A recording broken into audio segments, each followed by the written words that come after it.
আসসালামু আলাইকুম। ঢাকা।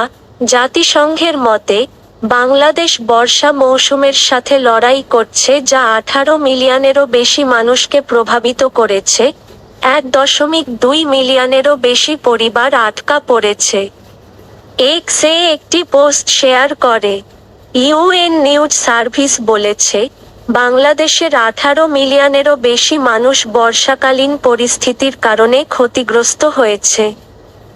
1.2 মিলিয়নেরও বেশি পরিবার আকস্মিক বন্যায় দেশের পূর্ব ও দক্ষিণ পূর্বাঞ্চলের বিস্তীর্ণ এলাকা তলিয়ে যাওয়ায় আটকা পড়েছে। ইউনিসেফ বলেছে যে দেশের সবচেয়ে বেশি ক্ষতিগ্রস্ত অঞ্চলগুলির মধ্যে রয়েছে চট্টগ্রাম এবং সিলেট, যেখানে প্রধান নদীগুলি বিপদ মাত্রার উপর দিয়ে প্রবাহিত হচ্ছে, পরিস্থিতি আরও বাড়িয়ে তুলছে।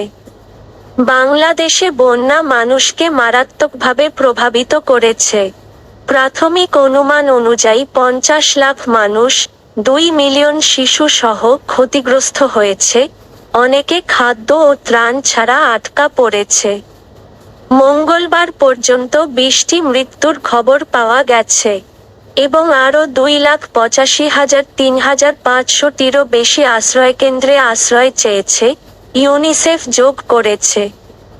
রাস্তা, ফসলি জমি এবং মৎস্য সম্পদও ব্যাপক ক্ষতির সম্মুখীন হয়েছে। জীবিকাকে মারাত্মকভাবে প্রভাবিত করেছে। সরকারের নেতৃত্বে অনুসন্ধান ও উদ্ধার অভিযান চলছে। কিছু এলাকা দুর্গম। কিছু জায়গায় জাতিসংঘের অংশীদাররা রিপোর্ট করেছে যে জলের স্তর কমপক্ষে 1 সপ্তাহের জন্য কমার আশা করা হচ্ছে না। ক্রমাগত জলাবদ্ধতার ঝুঁকি এবং এর সাথে জল এবং ভেক্টর বাহিত রোগের হুমকি। উল্লেখযোগ্যভাবে, 25 আগস্ট বন্যার পানি উল্লেখযোগ্যভাবে হ্রাস পাওয়ার পর বাংলাদেশের ফেনীতে বিদ্যুৎ আংশিকভাবে পুনরুদ্ধার করা হয়েছিল, ঢাকা ট্রিবিউন জানিয়েছে। এলাকাবাসী জানান, মহিপাল রোড থেকে পানি সম্পূর্ণ সরে গেছে এবং ফেনী শহরের ডিসি অফিস ও এর আশপাশের কিছু অংশে বিদ্যুৎ পাওয়া যাচ্ছে। ফেনী শহরের বাসিন্দা মোহাম্মদ রিয়াজুল হাসান ঢাকা ট্রিবিউনকে বলেন, পৌরসভা এলাকায় পানির স্তর উল্লেখযোগ্যভাবে কম, তবে শুনেছি অন্যান্য এলাকা এখনো প্লাবিত রয়েছে। রিয়াজুল বলেন, সোনাগাজীতে ভাটা এলাকায় খালগুলো উপচে পড়েছে। দীর্ঘক্ষণ পানির সংস্পর্শে থাকার কারণে উদ্ধারকারী স্বেচ্ছাসেবকরা পায়ের ছত্রাকের শিকার হন। ফেনীর স্বেচ্ছাসেবক আব্দুল্লাহ আল মামুনকে উদ্ধৃত করে ঢাকা ট্রিবিউন জানায়, আমরা শুক্রবার সোনাগাজীতে পৌঁছানোর চেষ্টা করেছি, কিন্তু স্পিডবোট না থাকায় আমরা ব্যর্থ হয়েছি।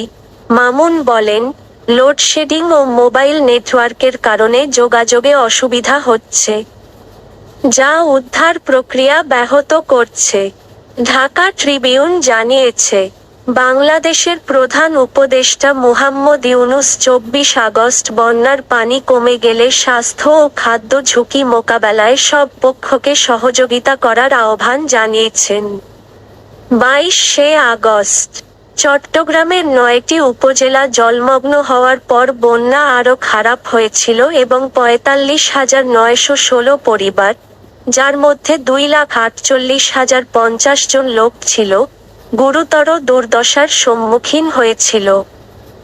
ঢাকা ট্রিবিউন জানিয়েছে, চট্টগ্রাম জেলা ত্রাণ ও পুনর্বাসন কর্মকর্তা সাইফুল্লাহ মজুমদার জানান, দুর্যোগ ত্রাণে 800 টন চাল বরাদ্দ করা হয়েছে, যার মধ্যে 200 টন ক্ষতিগ্রস্ত এলাকায় বিতরণ করা হয়েছে।